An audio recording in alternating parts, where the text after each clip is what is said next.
Hali guys, ito guys ang aking apo guys, maligo daw sa dagat.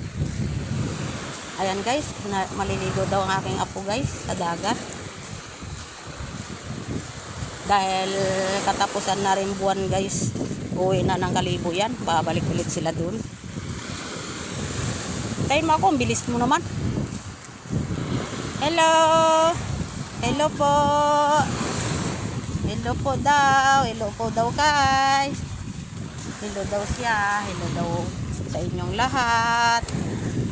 Yan guys, medyo ano lang po siya. Kahit po ganyan yan, ang utak po niyan matino. Marunong po yan mag-aaral na po yan. Dandahan lang.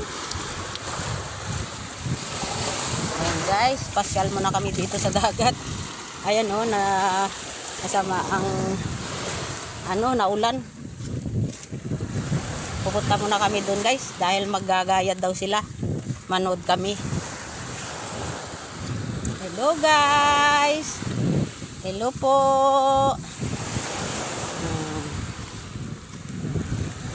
Exercise din po yan kasi ayan, hanggang dito na lang guys ang aking video. Thank you for watching. Bye bye.